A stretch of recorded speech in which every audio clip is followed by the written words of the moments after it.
Bonjour chers élèves. La séance passée, nous avons vu l'étude des textes. Le texte est intitulé « L'écrivain engagé », un texte tiré de « Qu'est-ce que la littérature ?» écrit par Jean-Paul Sartre. Aujourd'hui, la séance est consacrée à la compréhension du texte pour voir ce qui est dit dans le texte.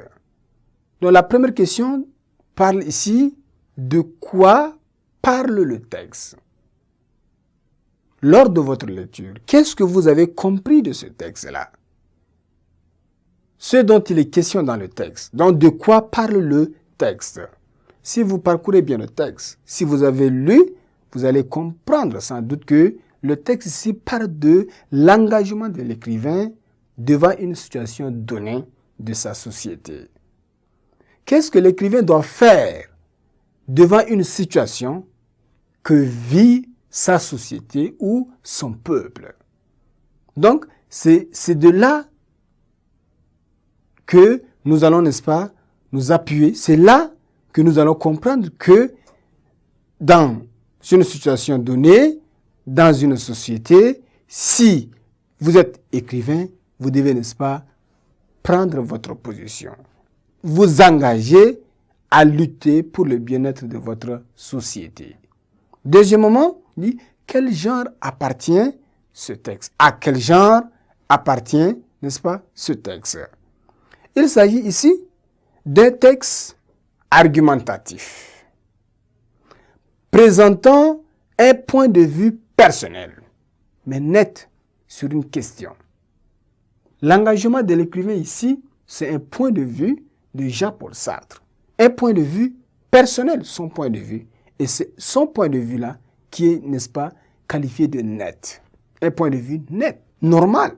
C'est normal qu'un écrivain soit engagé devant un problème, devant une situation.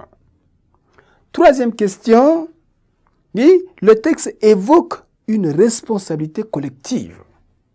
Cite, n'est-ce pas, les circonstances de la vie où celle-ci est engagée.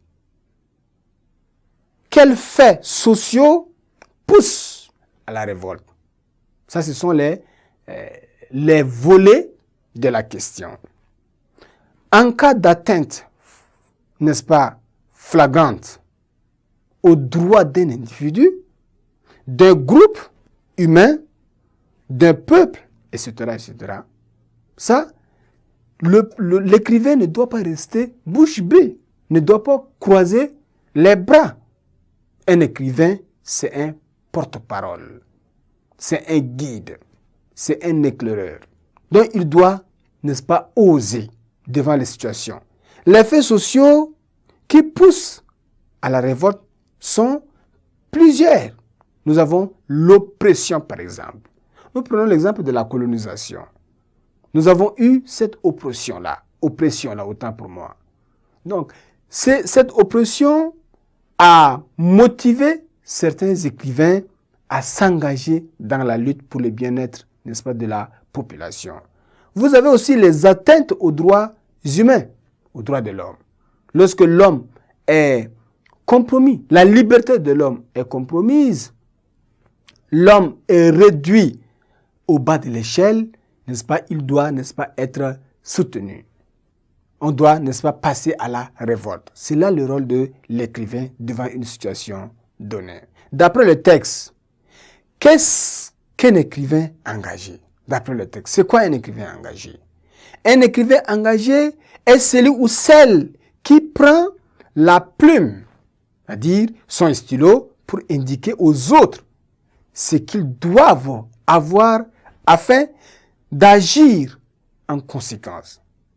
Donc, c'est une lourde responsabilité pour un écrivain. Devant une situation, c'est celui-là qui va éclairer les lanternes. Voilà ce que l'écrivain engagé doit faire. C'est ça un écrivain engagé. Avoir une responsabilité de dire les choses telles que ça se passe. Chers élèves, nous voilà arrivés à la fin de cette partie de la leçon sur l'étude des textes. Au revoir et à la séance prochaine.